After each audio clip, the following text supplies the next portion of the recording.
As you know, we're the NC Beer guys. We're here with another episode today of the NC Beer Buzz, and we're very happy to be out in Waynesville at Frog Level Brewing with Clark Williams, owner and proprietor. And thanks for having us here today. Appreciate y'all coming. And we're going to talk a little bit about Frog Level and how Clark came to be here and a beautiful location. If you guys get a chance to come out to Waynesville, please do so. And we're on, what's the address here? 56 Commerce Street. 56 Commerce Street, and we'll get the open hours off the top of where we go when you're open. Facebook or froglevelbrewing.com. Okay, sounds good. So, how did Frog Level come to be Frog Level, and how did you wind up here? Let's get the little backstory. Okay, the backstory: the creek out back was prone to flooding before it was governed by a dam. So back in the day, it flooded a lot, and Commerce Street out front was the last street in Waynesville that was paved. So the folks up in the town of Waynesville just declared this area Frog Level because it was always swampy or muddy. It was the hub of commerce in Waynesville back in the day with the train that came through. The old rail depot burned down in 1971, and they've got plans to rebuild it with revitalization in the next 10 years. So we'll see if that happens. And you came to be here in this location when and how? I was born and raised in Canton, North Carolina, next door. Retired from the Marine Corps in 2003, come back here, and our home is in Frog Level. Okay. A few blocks from here. My former life, after the Marine Corps, before brewing, I was the plant manager of the chemical plant next door. Okay. And my garage brewery was always called Frog Level Brewing. All right. Okay. So like many, you were a home brewer? I was a home brewer for many years, and then when this location came open, and having the friends and the funds and the good credit, we just said the heck with the corporate world and opened a brewery. Well, so that it became so much of a passion for your home brewing that you said, you know what, we're going for it. Absolutely. Yep.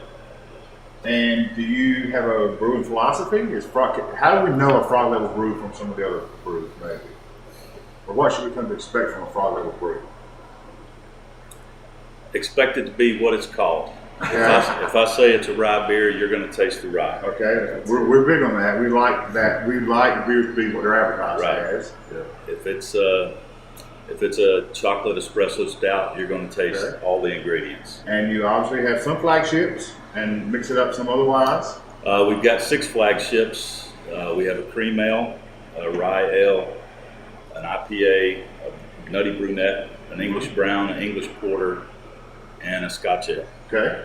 And they're like year round. That's what's always on tap. That's what's always on tap. We have a chocolate espresso stout. We use the espresso beans from the coffee roaster next door. Very nice. Keep it local. That we run all winter long, and we take our cream ale and infuse it with Valencia orange peel for the summer, and that's the entire summer.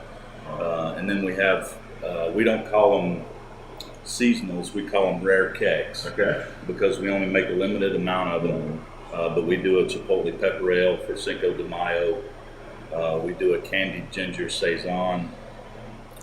We're actually getting ready to brew it next week. This is the first year we're gonna do a double IPA. And I'm hoping to be able to call it Independence Day Double IPA and put it out on the 4th of July. I don't know if that name's already taken or not, so it's preliminary.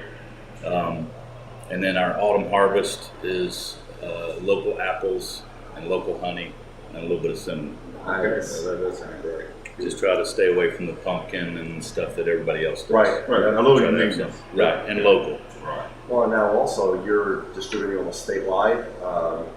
Growlers, what I call growlets. Growlets. We call them croakers here at Frog Level. Official term, half growler. Yep. But we are distributing statewide through Millennium Beverage. So if you're in Wilmington, Cape Fear Beer and Wine, World of Beer in Charlotte, up around the Triangle, Whole Foods, World Markets, and then dotted restaurants and pubs around the state have our kegs. And I guess that's pushed capacity production to the limits. You said you got some expansion plans in that regard. We do have expansion plans. We've got 2 new fermenters here. We hope to get them the glycol up on them and get them up and running before the 15th of June. That's our goal, is to have them full of beer before the end of June. So, what's the biggest kick for you so far in doing this? Now, how long have you been doing? How long has the place been open? Let's get that. Frog Level Brewing has been open for 18 months. Okay, so we're relatively new in the business sense. Right. And so far, I know it's been learning. Everybody learned the learning curve. Right. What's been the biggest kick out of it, though? The biggest kick has been meeting other brewers and other brewery owners around the state at the different meetings and conventions and beer festivals that we go to, and realizing that I'm in a fishbowl here in Frog Level. It's you come to work and you just put your nose to the grindstone and you brew beer all day long, and then when you're able to get out and meet the other brewery owners and talk to other brewers, you realize that they have the same issues that you have. Yep. And that if you actually do pick up the phone or get in the truck and drive an hour and a half, you can talk to somebody who's already had this problem and fix it a lot quicker. Right.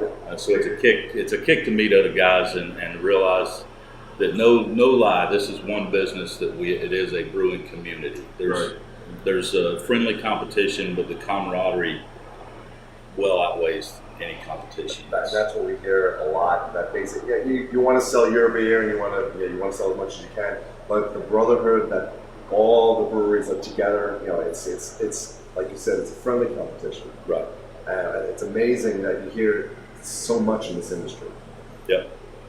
Yeah, there's 2 other breweries here in town, and I would, other than close my front door, I'd bend over backwards for them. Grain, yeast, hops, tanks, CO2, whatever they need, they got it. That is great. And so, what does somebody expect when they walk in here? What goes on here? What's the Saturday night like at Frog Level? Well, we have live music on Thursday, Friday, Saturday. Okay. We do limit our hours. We want folks to be responsible. I'm old and I like to go home and spend time with my family. Okay. So you're never going to see this place open at 10 o'clock at night. Live music on Thursdays is always a mountain jam session. So all the musicians in the county from kind of open door. 14 to 75, they come in with their dulcimers, their fiddles, their banjos, or whatever they have. Right. And they just have a circle jam session here. It's bring your own food. We're big time kid friendly with the deck in the yard and some of the games that we have. I really want the blue collar man to be able to spend what he wants to on food, get the dog and the kids, get some free entertainment. There's never a cover charge. Get some free entertainment, eat the food that you prepared or brought, have some quality beers, and go home for less than $30. That's good. That's great. Cool. That's great. So, and that's an excellent way to end it. I think that's just said it all right there. Yep. We appreciate so much the time you spent with us today. I appreciate y'all making the trek out here. No problem at all. It's what we do. We love it. We enjoy it. Waynesville's the gateway to the Smokies. We've got a great culinary scene. So if you're out this way, stop by and see Waynesville and all of Haywood County. And for sure, make sure you hit the Frog Level.